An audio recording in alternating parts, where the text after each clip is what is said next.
중에 제3계명과 4계명을 함께 살펴보며 은혜를 나누기 원합니다. 여기 혹시 황씨성을 가진 분 안 계시죠? 한국에는 지금 그 황희정승 후손들이 요즘 흔한 말로 뿔이 나서 자기 그 조상을 모욕한 국회의원에 대해서 항의를 하고 또 뭐 그것 때문에 지금 전국적으로 그 후손들이 도저히 참을 수 없다. 우리 선조를 욕보여도 분수가 있지. 온 국민들에게 망발을 한 그 사람을 우리가 꼭 그 버릇을 고쳐 놓아야 한다. 그래가지고 상당히 시끄럽습니다. 황씨 아닌 사람들은 옆에서 구경하는 입장이지만 그 후손들의 입장에서는 굉장히 화가 나는 그런 발언을 한 사람이 있습니다. 우리가 이 세상 살면서 우리 육신의 아버지가 설사 남들이 비난하고 욕하는 그런 문제가 있는 분이라 할지라도 차라리 자식인 내가 욕하면 욕했지 다른 사람이 내 부모님에 대해서 이러쿵저러쿵 이야기하는 거 듣기 좋은 사람 아무도 없습니다. 설사 아무리 뭐 문제가 많은 분이라 할지라도 내 육신의 부모님은 우리와 그 무엇으로도 갈라놓을 수가 없는 그런 관계입니다. 그런데 하물며 하나님의 자녀된 하나님의 백성들이 하나님의 이름이 망령되이 일컬음을 받는 이런 시대에 우리가 하나님 아버지의 이름이 모욕당하고 명예훼손을 당하는 것을 뻔히 보면서도 내 마음에 아무렇지도 않고 그냥 남의 일처럼 강 건너 불보기로 그렇게 생각한다면 과연 우리가 하나님의 자녀가 맞는지를 다시 한번 질문해 보아야 합니다. 3계명이 무엇입니까? 3계명은 너는 너의 하나님 여호와의 이름을 망령되이 일컫지 말라. 나 여호와는 나의 이름을 망령되이 일컫는 자를 죄 없다 하지 아니하리라. 망령되이 일컫는다. 이런 말을 요즘 잘 안 쓰기 때문에 뭐 그게 무슨 말이지? 그냥 뭐 하나님의 이름을 좀 안 좋게 말하는 그런 정도인가 보다. 그렇게 생각하기 쉽지만 결코 그렇게 단순한 문제가 아닙니다. 흔히 미국 사람들은 3계명하고 연결해서 생각하는 게 G-word 아니면 J-word 이런 거 욕하면서 하나님, 예수님 그거 갖다 붙여가지고 자기 화났으면 화난 거지 왜 하나님의 이름, 예수님의 이름을 빌려가지고 욕을 하는지 알다가도 모를 일입니다.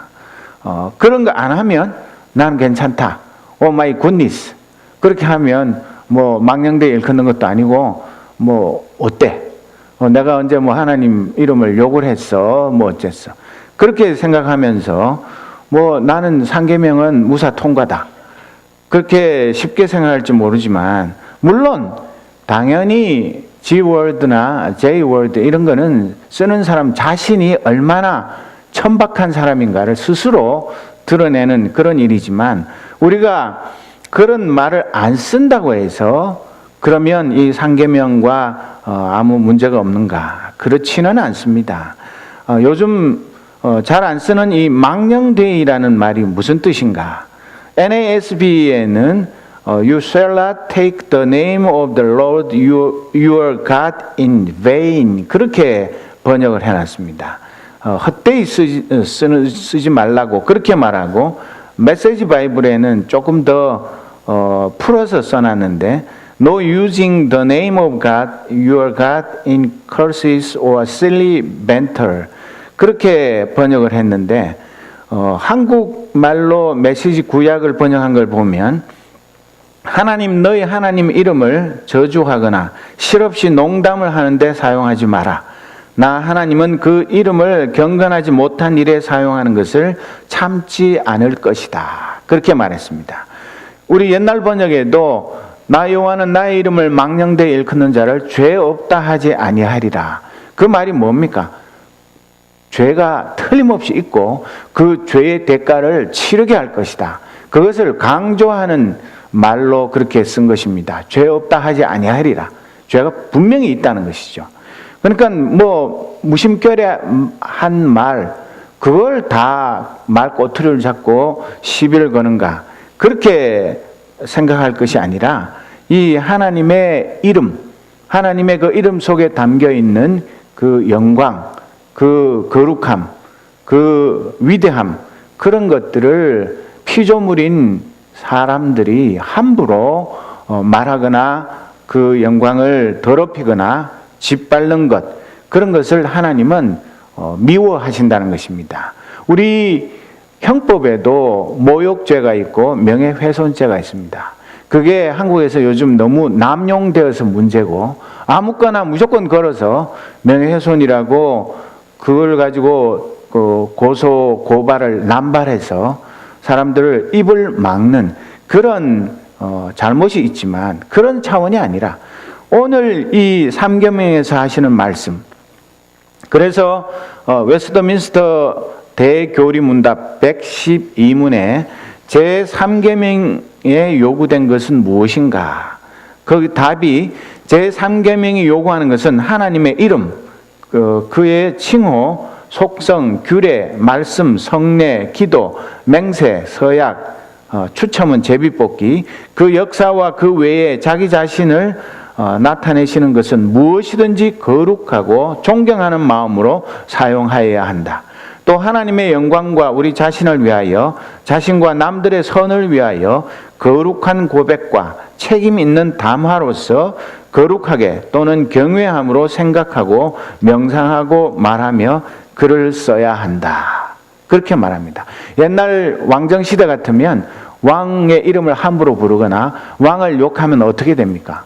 그건 뭐 대역 죄인이 되어가지고 감히 신하 주제에 왕이 설사 잘못했다 할지라도 그 왕에 대해서 정당한 절차를 밟아서 비판을 할 수는 있지만은, 그 왕을 모욕하고 그 왕의 명예를 훼손하는 것은 뭐 사형을 시켜도 할 말이 없는 그런 중죄였는데도 불구하고, 요즘 뭐 아무거나 민주주의라는 것이 내 마음대로 해도 되는 것이 민주주의가 아니지 않습니까? 더군다나 뭐 대통령 이름도 아니고 영국 여왕 이름도 아니고 하나님의 이름을 우리가 가벼이 여기고 쉽게 입에 올리는 것은 그만큼 우리 마음속에 하나님을 경홀히 여기는, 가볍게 여기기 때문에 그런 식으로 하는 것입니다.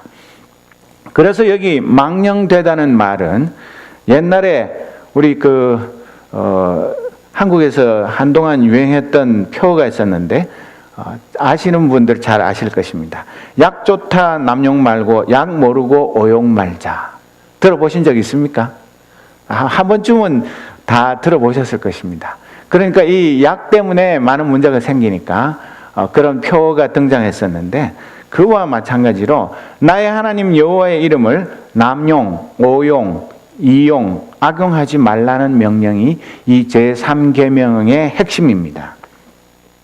사도행전 19장 8절에서 20절에 보면 떠돌이 마술사들과 유대 제사장 스게와의 7 아들들이 그 악기 들리는 그 사람을 향해서, 그 악기를 향해서 내가 바울이 전파하는 예수를 의지하여 너희에게 명하노라, 그렇게 재미로 장난삼아 그 사도 바울이 악기를 잘 쫓아내니까 우리도 한번 해보자, 그런 식으로 말을 했다가 그 악기가 뭐라고 대답했다고 기록되어 있습니까? 내가 예수도 알고 바울도 알거니와 너희는 누구냐? 누군데 감히 예수의 이름, 바울의 이름을 빌려가지고 나한테 장난을 치느냐? 그렇게 해가지고 그 7 아들들을 그 악기 들린 사람이 그냥 두들겨 패서 알몸으로 도망치는 그런 웃지 못할 일이 있었고, 그 이야기를 들은 사람들이 여호와 하나님의 이름, 그것을 경외하는 예수님의 이름이 얼마나 위대한가, 그것을 깨닫게 되었다고 기록되어 있습니다. 하나님의 이름으로 잘못 맹세하는 것도 이 3계명의 위반 사항입니다. 예레미야 5장 2절 3절에 보면 그들이 주님께서 살아계심을 두고 맹세하고 주님을 섬긴다고 말하지만 말하는 것과 사는 것이 다르다. 주님께서는 몸소 진실을 찾고 계셨습니다.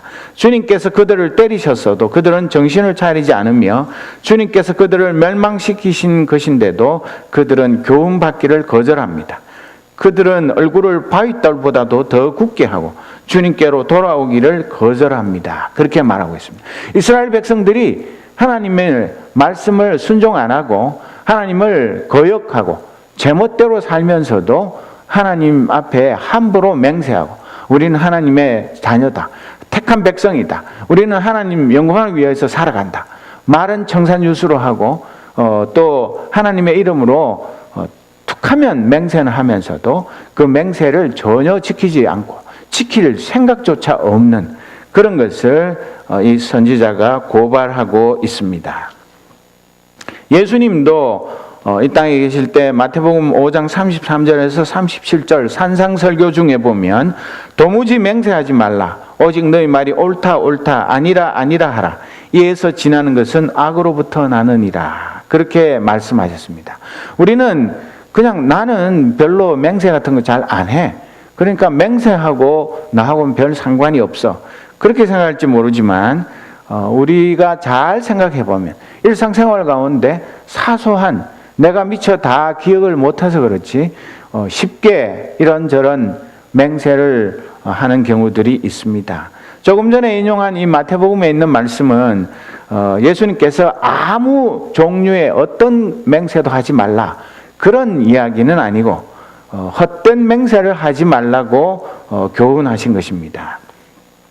성경에 보면 맹세 잘못했다가 너무나 기가 막힌 일을 당한 사람의 이야기가 기록되어 있습니다. 사사기 11장에 나오는 이야기인데 누군지 대충 짐작하시죠? 누구입니까? 사사기 11장에 그 사사 중에 한 사람이 하나님 앞에 맹세 잘못했다가 큰 비극을 겪은 사람, 입다라는 사사가 자기가 전쟁터에 나가면서 하나님께서 이기게 해주시면 내가 집에 왔을 때 제일 먼저 나를 영접하는 자를 번제물로 바치겠습니다. 그런 맹세를 덜컥 해놓고 전쟁터에 나갔다가 이기고 돌아왔는데 누가 제일 먼저 자기를 영접했습니까? 자기의 무남 동녀 하나밖에 없는 그 눈에 넣어도 아프지 않은 처녀 딸이 아버지가 전쟁에서 이기고 왔다니까 기뻐가지고 나왔다가 그 딸을 번제물로 하나님 앞에 맹세했기 때문에 바친 기가 막힌 이야기가 기록되어 있습니다.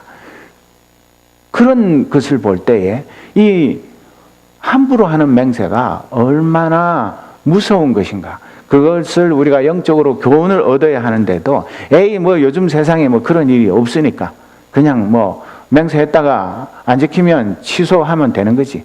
요즘 아이들처럼 이렇게 손가락 걸고 또 찍고 그다음에 복사도 하고 그랬다가 그거 농담이야 그런 식으로 가볍게 넘길지 모르지만 하나님과의 약속은 우리가 마음대로 어겨도 되는 그런 것이 결코 아닙니다. 그래서 하나님께 서운한 것은 해로울지라도 변치 않아야 한다고 말하는 것입니다.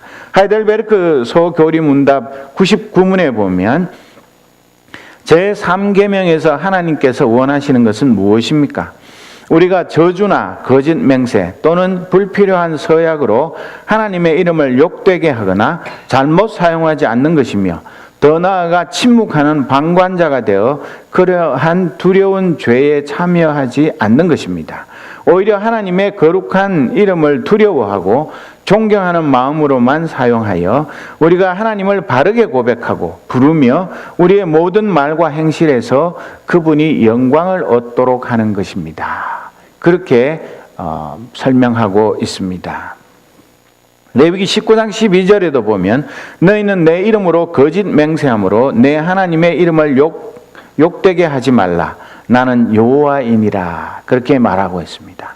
그래서 흔히 이 상계명은 별것 아닌 것처럼 그냥 적당히 넘어가기 쉽지만 우리가 자세히 우리의 마음가짐이나 우리의 이 언어 사용에 대해서 살펴보면 우리가 이 상계명도 결코 적당히 넘어갈 수 없는 엄중한 계명인 것을 우리가 잘 알 수 있습니다. 그뿐만 아니라 내가 안 한다고 해서, 내가 그런 헛된 맹세나 거짓 맹세, 또 저주나 불필요한 서약을 안 한다고 해서 나는 괜찮다, 그것이 아니라 남이 그렇게 하는 것을 가만히 손 놓고 구경하는 것, 그것도 방관죄, 방조죄에 해당한다는 것을 경고하고 있습니다. 이 하이델베르크 소교리 문답 100문답에 보면 맹세나 저주로 하나님의 이름을 욕되게 하는 것은 그들이 할 수 있는 대로 그러한 죄를 막거나 금하지 못한 사람들에게까지 하나님께서 진노하실 정도로 중대한 죄입니까? 그 답이 진실로 그렇습니다. 하나님의 이름을 욕되게 하는 것보다 더 크고 하나님을 진노케 하는 죄는 없습니다. 따라서 하나님께서 이 죄를 사형으로 벌하라 명하셨습니다. 그렇게 말하고 있습니다. 아니 하나님 이름 조금 욕되게 했다고 해서 그렇게까지나 심하게 하나님이 벌하시는가, 그런 생각을 우리는 할 수 있을지 몰라도 그것은 하나님을 우리 수준으로 격하시키는 것입니다. 우리가 그냥 서로 친구 사이, 부부 사이 화나면 욕도 하고 차마 한번 뱉은 말 도로 주워 담을 수도 없고 후회하는 그런 경우도 있기는 하지만, 하나님은 그런 만만한 상대가 아니신데도 우리는 하나님을 꼭 우리 비슷하게 그렇게 예사로 생각을 하니까 이런 하나님의 계명을 가벼이 여기고 아무런 죄책감도 갖지 않는 것, 그리고 내가 옆에서 보면서도 그게 어때서 그런 생각을 할 수 있지만 그래서는 안 된다고 말하는 것입니다. 101문답에는 그러나 하나님의 이름으로 경건하게 맹세할 수는 있습니까? 답은 그렇습니다. 국가가 국민에게 요구하는 경우, 혹은 하나님의 영광과 이웃의 복을 위하여 신뢰와 진리를 보존하고 증진시키는 데 꼭 필요한 경우에는 맹세할 수 있습니다. 그러한 맹세는 하나님의 말씀에 근거한 것이며 그렇게 구약과 신약의 성도들도 이것을 옳게 사용해 왔습니다. 여러분, 법정에 가면 증인으로 증언을 할 때 그 전에 선서하죠. 미국이든 어디든 아마 전 세계 거의 공통일 것입니다. 내가 양심에 따라서 성실하게 거짓되지 않게 진실만 말할 것을 엄숙히 서약합니다. 만약에 그 서약이 문제가 생겼을 때는 어떤 처벌도 달게 받겠습니다. 그렇게 서약을 하고 증언을 합니다. 그리고 진짜 그 증언을 거짓말로 하거나 또 그 증언 자체에 문제가 있으면 그 법에 따라서 처벌을 받게 되어 있습니다. 이 세상에서 법정에서도 말을 잘못하면 그 말에 책임을 져야 되는데, 하물며 하나님과 우리 사이에서 이런 문제를 쉽게 생각할 수가 없는 것입니다. 그리고 요즘 우리 개신교인들에게는 별로 해당 사항이 없지만 102문답에 보면 성인이나 다른 피조물로도 맹세할 수 있습니까? 아닙니다. 정당한 맹세는 오직 홀로 사람의 마음을 아시는 하나님을 불러 진리에 대해 증인이 되어주시며 내가 거짓으로 맹세할 때 형벌하시기를 구하는 것입니다. 이러한 영예는 어떤 피조물에게도 돌아갈 수 없습니다. 가톨릭 신자들은 성인의 이름으로 자기 영세명을 삼고 그렇게 해서 우리보다 그런 성인의 이름에 친숙한데, 우리는 별로 그런 거하고 상관없지만, 그러나 이 성인이나 다른 어떤 피조물로도 맹세하면 안 된다고 분명히 말하고 있습니다. 우리의 일상생활에서 무심결에 맹세를 하기도 하고 손가락을 걸어 약속을 하기도 하지만, 다시 한번 하나님의 이름을 가벼이 여기고 함부로 입에 올리지 않도록 조심해야 합니다. 야고보서 1장 26절에 있는 말씀, 누구든지 스스로 경건하다 생각하며 자기 혀를 재갈 물리지 아니하고 자기 마음을 속이면 이 사람의 경건은 헛것이라, 그렇게 말하고 있습니다. 우리 혀에 재갈을 물려서 함부로 우리가 말하지 않도록, 그것이 참된 경건의 한 모습이라고 분명히 가르치고 있지 않습니까? 그런데도 불구하고 우리가 말을 함부로 하고 책임 못 질 말을 남발하고 그렇게 해서 우리 말이 부도수표가 되는 그런 일들은 우리가 늘 조심해야 하고 말하기 전에 한 번 더 생각해보고 내가 과연 이 말을 스스로 책임질 수 있는지, 하나님 앞에서 이 말이 정당한 말인지 그것을 살피면서 내가 화가 난다고 해서, 내가 기분이 나쁘다고 해서 함부로 말해서 두고두고 후회하는 그런 일이 없어야 할 것입니다. 입술에 30초가 마음에 30년 간다, 그런 말이 있습니다. 우리가 그냥 홧김에 한 말이 어떤 사람의 가슴 속에는 그 말이 화살이 되어서 박혀서 평생 지워지지 않는 상처가 되는 그런 일들이 있는 것처럼 하나님을 향해서는 더더군다나 조심 또 조심해서 우리가 말에 실수가 없는 자, 그런 경지에 나아가도록 힘써야 하고, 이 3계명의 말씀을 늘 가슴에 새겨서 나 자신은 물론이요, 내 주위에 있는 사람들이 함부로 하나님의 이름을 망령되이 일컫는 죄를 범하지 않도록 우리가 영적인 선한 영향력을 행사하고, 또 우리가 있음으로 인해서 그런 죄들이 바로잡히는 그런 우리의 삶이 되기를 진심으로 원하는 것입니다. 네 번째, 안식일을 기억하여 거룩하게 지키라. 여러분들은 조금 전에 신명기에 있는, 신명기 5장에 있는 말씀을 읽으면서 어떤 생각을 하셨는지 모르겠는데, 4계명이 무엇인지 모르는 사람은 별로 없습니다. 그런데 혹시 그 생각을 해보셨습니까? 10계명 중에 제일 긴 계명이 무엇입니까? 방금 읽었는데 12절부터 15절까지 분량으로 봐도 이상하게 안식일을 기억하여 거룩하게 지키라, 딱 한마디만 하면 땡일 텐데 엄청나게 깁니다. 다른 어떤 계명보다도 이 4계명이 왜 이렇게 길까? 그런 생각은 혹시 안 해보셨습니까? 하나님이 괜히 이 계명을 길게 언급하신 것이 아니라 그만큼 우리가 이 계명을 지키는데 주의하고 조심해야 할 일들이 많기 때문에 하나님께서 이렇게 길게 말씀을 하신 것입니다. 그렇기 때문에 우리가 이 4계명에 대해서도 다시 한번 꼼꼼하게 이 계명이 무엇을 말하고 있는지를 잘 살펴보아야 합니다. 다른 계명과 달리 이 제4계명은 출애굽기와 신명기가 조금 다릅니다. 나중에 집에 가셔서 한번 대조해서 읽어보십시오.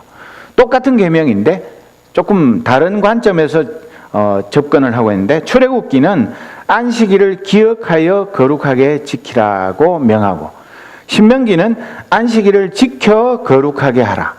말이 앞뒤가 바뀌어 있습니다. 그 말이지만, 그러나 어떤 것이 먼저 나오는가가 더 강조점이 있는 것입니다. 그래서 출애굽기는 안식일을 기억해서 거룩하게 지켜라.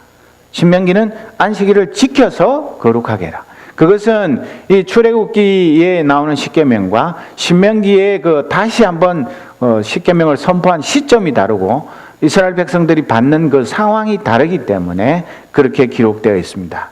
그러나 공통점은 안식일을 거룩하게 지키라는 것인데, 다른 날과 성별하여 지키라는 계명입니다. 안식일을 지키는 동기도 다르게 설명합니다.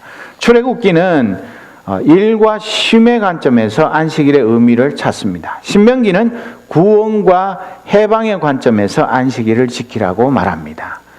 다 같은 내용이지만 우리는 이 두 가지 관점을 비교해 보면서 더 이 안식일에 대한 하나님의 깊은 뜻을 헤아려야 할 것입니다. 우리가 다시 제4계명을 읽지는 않겠습니다.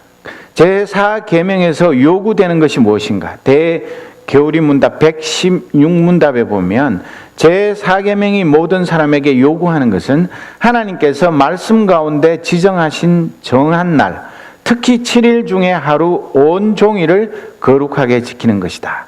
이는 창세로부터 그리스도의 부활까지 제7일이고 그 후부터는 매주 첫날이 되어 세상 끝날까지 이렇게 계속하여 되어 있으니 이것이 기독교의 안식일인데 신약에서 주일이라 일컫는다. 그렇게 말하고 있습니다. 여러분, 우리는 안식일에 대해서 안식 교도들보다 우리가 더 예수 잘 믿고 더 성경적이라고 말을 하면서 실제 사는 모습을 보면 안식 교도들이라고 다 잘 지키는 건 아니지만 그 사람들은 안식일을 지키는 일에 우리보다 훨씬 더 열심을 내고 정성을 기울이고 안식일을 소중하게 여깁니다. 우리는 그냥 예수 잘 믿는다고, 우리가 개신교 정통파라고 그렇게 자부하면서 안식일을 그냥 적당하게 어겨도 별로 죄책감도 없고 남들 다 그런데 난들 뭘 그렇게 쉽게 생각하는 경향들이 많은데, 우리가 이 사계명을 다시 한번 잘 살펴보아야 합니다.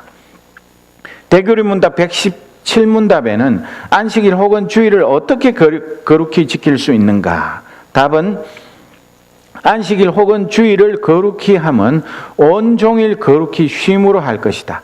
죄악된 일을 그칠 뿐 아니라 다른 날에 합당한 세상 일이나 오락까지 그만두어야 하되 부득이한 일과 자선사업에 쓰는 것을 제외하고는 시간을 전적으로 공사간에 예배하는 일에 드리는 것을 기쁨으로 삼을 것이다.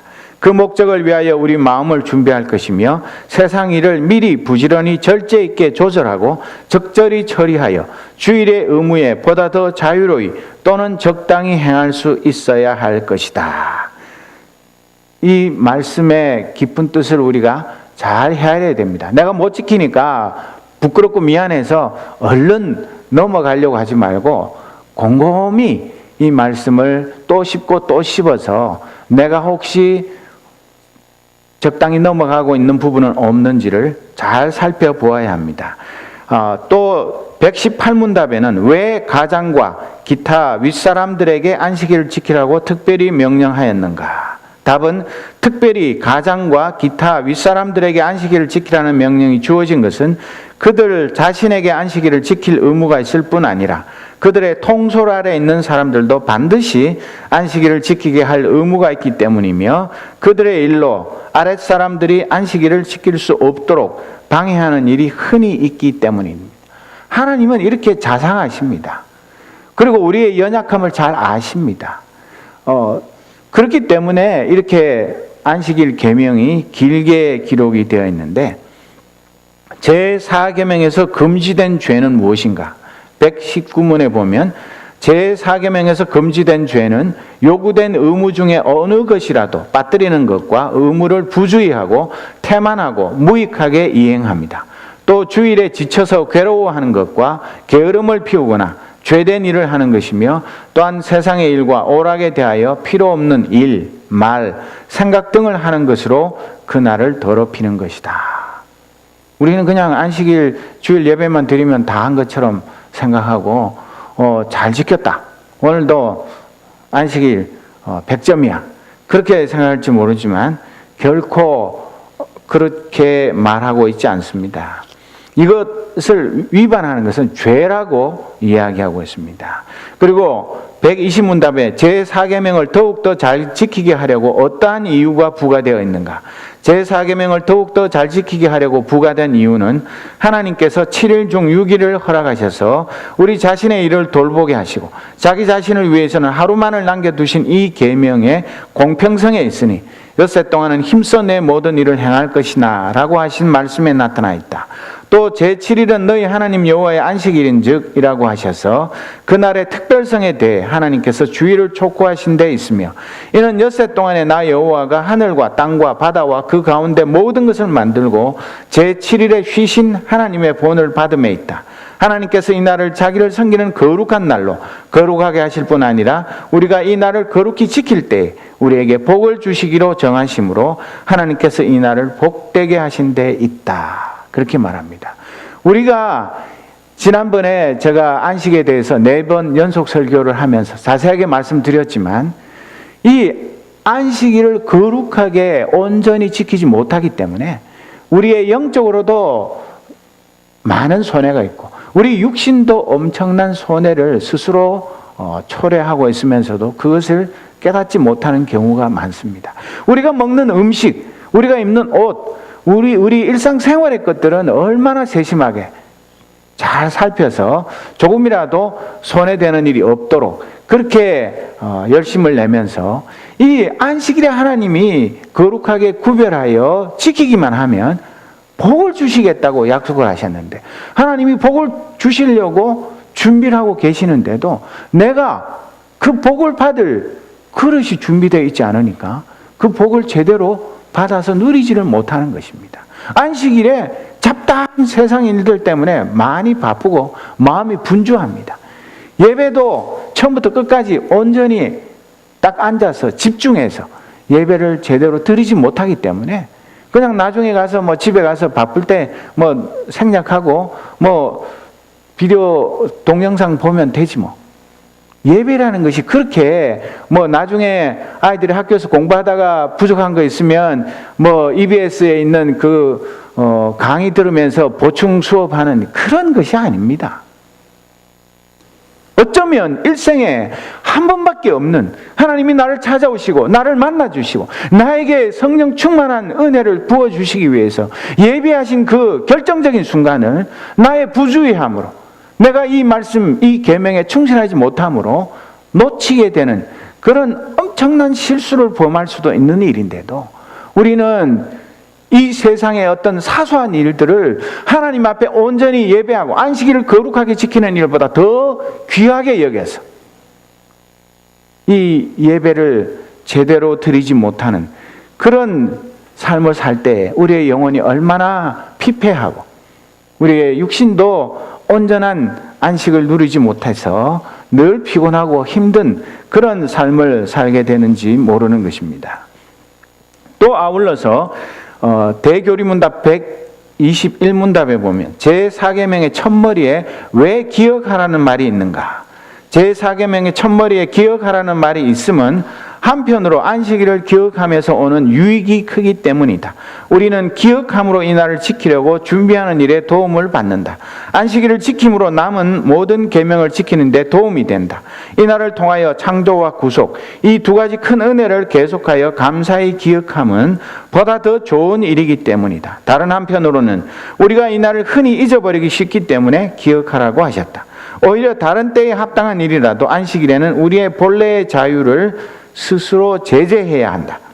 안식일은 7일 중에 단 한 번만 오기 때문에 여러 가지 세상의 일이 우리들의 마음을 이 날에 대한 생각으로부터 빼앗아 가서 이 날을 준비하거나 이 날을 거룩히 하는 일에 지장이 있게 한다.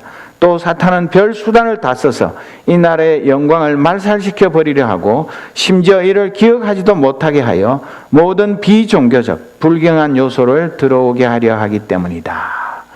그래서 지난번에 제가 연속 설교할 때 우리가 온전한 안식일을 지키려면 목요일부터는 안식일을 기억해서, 주일을 기억해서 그 주일에 하나님 주실 은혜를 사모하는 마음으로 기다려야 하고, 주일을 거룩하게 지키고 나면 월요일부터 수요일까지는 하나님께서 주신 그 은혜를 마음껏 누리면서 그 말씀의 은혜 가운데 기뻐하며 즐거워하며 살아가게 되고, 또 목요일부터는 또 이번 주일에 하나님께서 베푸실 은혜를 사모하는 마음, 우리의 이 일상생활의 사이클이 주일을 중심으로 해서 수요일부터 주일까지, 또 주일 이후에 월요일부터 수요일까지 이런 식으로 계속 진행이 되면 우리의 마음속에는 늘 하나님의 말씀의 은혜가 머물게 되고 우리가 그 은혜 가운데서 참된 안식을 누리며 천국의 기쁨을 맛보며 살아가게 되는 것입니다.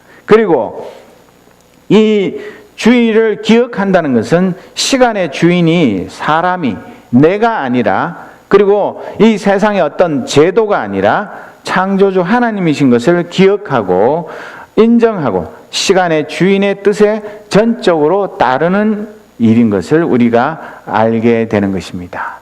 안식일을 기억하고 그 날을 온전히 구별해서 하나님께 드리는 것은 정말 이 시간의 주인이 내가 아니고 이 시간을 만드시고 나에게 시간을 선물로 주신 분이 하나님이라는 것을 고백하는 신앙 고백이 되는 것입니다. 그리고 한국 교회의 안식일 지키기에는 두 가지 극단이 있습니다. 한 가지는 무엇입니까? 율법주의적인 안식일 지키기. 또 한 가지는 자유주의적인 안식일 지키기. 이 두 가지 극단이 있습니다. 한쪽에는 유대인 저리 가라 그럴 정도로 안식일을 그 율법에 매여가지고 그걸 어기면 하나님 앞에 벌 받을까 봐 무서워서 그 계명 지키느라고 쩔쩔매면서 지키기는 거룩하게 경건하게 지키는데 마음의 기쁨과 감사와 자유와 해방이 없습니다. 한쪽에는 그 극단에서 안식일을 자기 마음대로 지키고 자기 식대로 지키면서 다 잘 지켰다고 착각하면서 살아가는 사람들입니다. 유대인들이 안식일을 지키면서 지금도 그 불 끄고 켜는 스위치도 안 만지고 그 엘리베이터 몇 층 가는지 그 버튼도 안 누르면서 지키면서도 그들이 그러면 그렇게 지키는 것이 하나님을 기쁘시게 하고 안식일의 그 뜻을 제대로 지키는 것이냐? 그렇지 않지 않습니까? 그런데도 저도 고신 목사 아들이고 어릴 때부터 자라서 누구보다 잘 알지만 어릴 때는 아예 그냥 당연히 그런 줄 알고 주일에는 일체 주일 밤 12시부터 그 땡 해가지고 0시부터 0시까지 그때는 아예 책 펴지도 않고 딱 그냥 예배하고 성경 읽고 교회에 가서 뭐 친구들하고 어울리고 그거 외에는 아예 하면 하늘에서 뭐 벼락이라도 떨어지는 줄 알고 그렇게 살았었는데 지금은 뭐 오히려 목사가 됐지만 많이 물렁해졌습니다만은 그러나 이 안식일이라는 것이 정말로 중요한 일인데 안식일을 너무 새벽부터 열심히 지켜서 월요병 걸리는 거 그것도 하나님 기뻐하시는 일 아닌 반면에 주일 예배만 살짝 드리고 나서 나머지는 내 시간처럼 내 마음대로 쓰는 것 그것도 하나님을 기쁘시게 하는 온전한 주일을 지키는 것이 당연히 아닙니다. 원래 안식일은 자유의 날, 축제의 날입니다. 안식일을 제대로 누리지 못하는 이유가 무엇입니까? 자세히 보면 안식일을 제대로 지키지 못하는 이유는 우리의 탐심입니다. 그 탐심에 더 깊이 들어가 보면 무엇이 있습니까? 불신이 자리 잡고 있습니다. 하나님에 대한 이 세상에 대한 탐심 그 밑에는 하나님에 대한 불신이 자리 잡고 있는 것입니다. 하나님을 전적으로 신뢰하고 광야 40년 이스라엘 사람들이 안식일 전날 안식일 음식까지 거두고 안식일에는 정말 온전히 쉰 것처럼 전능하신 하나님을 믿고 하루를 온전히 예배와 성도의 교제, 사랑의 봉사와 휴식으로 보내는 것 그것을 하나님은 원하십니다. 바리새인들은 유대교의 안식일 규정이 무려 39가지나 있어가지고 글도 몇 자 이상 쓰면 안 되고 무게도 얼마 이상 들면 안 되고 온갖 것 때문에 정말 우리 보고 그대로 지키라 그러면 그 안식일 39가지 계명 한 가지도 제대로 못 지킬 것입니다. 몇 걸음 이상 걸어가도 안 되고 그런 지키는 거 그것이 중요한 것이 아니라 그들은 그런 자기들의 39가지 규정을 예수님이 안 지킨다고 예수님을 미워하고 죽일 궁리를 했습니다. 그러나 예수님은 자신이 안식일의 주인이라고 선언하셨습니다. 사람을 위해 하나님이 안식일을 만드셨는데 사람이 안식일 규정에 치여 신음하는 것은 본말이 전도된 것입니다. 여호와의 안식일이라는 안식일의 주인이 하나님이라는 말입니다. 여호와의 방식대로 쉬어야 합니다.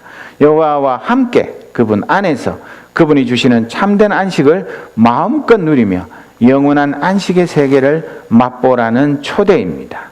그래서 주일은 쉬는 날이고 함께 교회에서 주일 예배를 드리는 날입니다. 하나님을 믿고 하루를 비워 하늘의 은혜를 누리는 날입니다. 그리고 온 가족이 일주일 동안 학교 가고 직장 가고 바빠서 하나님 안에서 즐거운 가족의 교제를 누리지 못했던 것을 이 안식일에는 다른 어떤 세상의 일보다 가족들과 함께 예배하고 가족들과 함께 주님의 크신 은혜와 사랑 이런 것들을 나누면서 지내는 날이고 또 우리 주위에서 우리의 도움이 필요하고 주님의 사랑이 필요하고 주의 복음이 필요한 이웃들과 함께 지내는 날입니다. 그래서 공부도 직장도 생업도 취미생활도 다 내려놓고 하나님의 자녀로서 천국 잔치에 참여하는 날입니다. 안식일은 하나님이 인간에게 주신 정말 크고 위대한 선물입니다. 안식일을 지키는 것은 하나님이 이 세상에 원하신 노동 방식과 보조를 맞추는 일일 뿐만 아니라 하나님이 의도하시는 즐거운 삶의 방식에 우리가 호응하는 재창조이기도 합니다. 안식일은 일하지 않는 데서 오는 기쁨이라기보다는 오히려 온전한 일의 목적 그 자체입니다. 여러분 그 뉴스 보셨는지 모르지만 지금 유럽에서는 European Day for a Work-Free Sunday on 3rd March 2015 이래가지고 올해 작년에도 했는데 올해는 3월 3일 날이 유럽에 있는 모든 사람들이 그 워크프리 선데이로 지키도록 엄청나게 캠페인을 하는데 유럽에 있는 많은 교회들과 EU가 연합해가지고 사람들이 유럽에서 주 4일제 하는 데도 있고 심한 데는 주 3일제 근무를 하기도 하면서도 많은 사람들이 이 안식일에 주일에 온전히 쉬지 못하기 때문에 그래가지고 많은 사회적인 문제가 생기니까 그것을 고치기 위해서 교회와 모처럼 교회와 EU 그리고 각국 정부가 힘을 합해서 시범적으로 올해는 3월 3일 주일에 다 쉬자 그렇게 해가지고 캠페인을 벌이고 해마다 하고 그런 그 웹사이트도 있고 그런 것들을 보면 이 현대인들이 안식일을 그냥 예수 믿고 교회 가서 예배 드리지 않는다 할지라도 제대로 못 쉬어서 많은 문제가 생기는 것을 우리가 알 수 있습니다. 강영한 교수는 이 안식일 계명을 쉬어라, 쉬되 예배 드리면서 쉬고 남과 더불어 쉬어라 그렇게 요약을 합니다. 그런 것처럼 정말 우리가 이 말씀에 충실한 삶을 살아야 할 뿐만 아니라 또 시편 127편 2절의 말씀 그러므로 여호와께서 그의 사랑하시는 자에게는 잠을 주시는도다. 잘 아는 말씀이죠. 이것을 강 교수는 신학자는 아니고 기독교 철학자인데 이것을 제대로 번역하려면 하나님께서 사랑하시는 자에게는 자는 동안에도 빵을 주시는도다. 이렇게 번역해야 맞답니다. 무슨 말인지 아시겠습니까? 하나님이 사랑하시는 자에게는 그 사랑하는 자가 하나님 안에서 편안하게 잠을 자는 그 동안에도 하나님께서 우리에게 필요한 일용할 양식을 내려주신다. 걱정하지 말라는 것입니다. 우리가 안식일을 온전히 쉬지 못하는 것은 남과 경쟁해서 뒤처질까 봐. 우리 아이들이 학교에서 액티비티를 해야 되고 뭘 해야 되고 뭐 하는데 빠지면 안 되고 그런 근심, 걱정, 염려 남들 다 하는데 우리 애들 안 하면 나중에 대학 가는데 손해보는 거 아닌가, 여러 가지 문제가 생기는 거 아닌가, 그런 생각을 하다 보니까 마음에 좀 찝찝하고 걸리는데도 뭐 남들 다 하는데 뭐 나도 해야지 뭐 그렇게 자꾸 한 걸음 두 걸음 양보하고 타협하다가 보니까 우리가 안식일에 하나님께 집중하지 못하는 것입니다. 아이들이 그걸 그렇게 하는 것이 어릴 때부터 몸에 배어가지고 나도 크면 어른이 돼서 내 아이들도 그렇게 키워도 되는구나 그렇게 생각을 하게 되는 것입니다. 대단히 죄송한 말씀이지만 누구를 비난하고 정죄하는 것이 아닙니다. 우리가 결단해야 되는 문제입니다. 안식일, 주일에는 세상에 없는 일이 있어도 옛날에 우리 고신파 성도들은 실컷 공부했는데 주일에 그 법관 시험을 치거나 그런 시험 치면 깨끗이 포기했습니다. 주일을 어기고 내가 출세하고 성공하는 것보다 내가 차라리 그거 안 하는 것이 하나님 기쁘시게 하는 것이고 하나님이 나에게 더 다른 일을 맡기셔서 하나님을 위해서 살아가게 하실 것이다. 그게 너무 지나친 율법주의 그런 삶이라고 생각하십니까? 우리의 삶이 하나님의 전능하신 손에 달려 있는데 우리가 진짜 하나님을 하나님으로 경배하고 그분을 하나님으로 섬긴다면 하나님의 말씀을 예사로 어기고도 아무렇지도 않게 생각하는 것, 그것은 있을 수 없는 일입니다.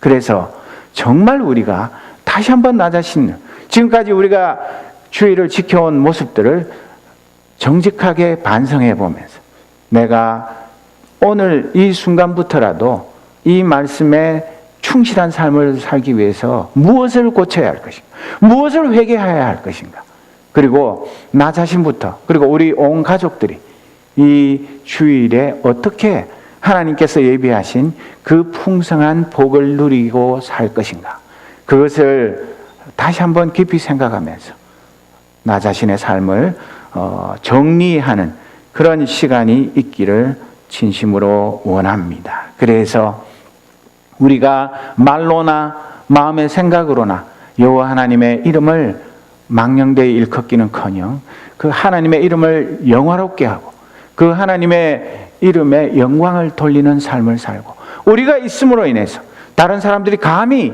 하나님의 이름을 함부로 부르거나 그 명예를 훼손하지 못하도록 우리가 선한 영적인 영향력을 받아야 하고 행사해야 합니다. 이 안식일, 주일을 거룩하게 지키는 것, 이것이 절대로 율법이 아니라 내가 지키면 지킬수록 내가 왜 진작에 그렇게 하지 않았는가? 내가 왜 하나님께서 주시는 복을 가벼이 여기고 세상의 것, 그런 사소한 것과 맞바꾸었는가?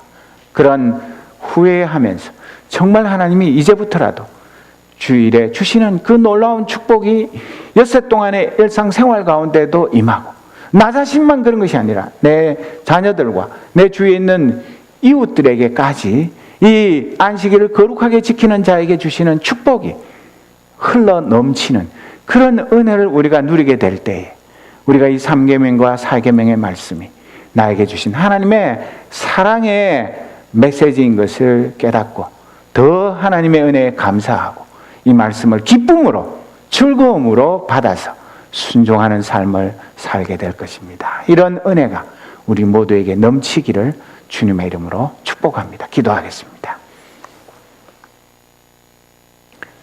아버지 하나님, 우리가 이 시간에 10계명 중 3계명과 4계명의 말씀을 묵상하였습니다. 우리가 그동안 소홀히 가벼이 적당히 하나님의 계명을 대한 것 회개하오니 용서하여 주옵소서. 입술로 적당히 때우고 넘어가지 않게 하시고 이 말씀을 철저하게 내 삶에 비추어서 내가 어디에서 무엇이 어떻게 잘못되었는지를 깨닫게 하시고 돌이키게 하셔서 다시는 이 말씀을 듣고 배웠는데도 똑같은 죄를 되풀이하지 않도록 성령께서 우리를 붙드시고 우리를 새롭게 빚어 주옵소서. 그리하여서 우리를 통하여서 이 계명을 지키는 것이 얼마나 복된 삶인지 이 세상 사람들이 알게 하여 주옵소서. 예수 그리스도의 이름으로 기도드립니다. 아멘.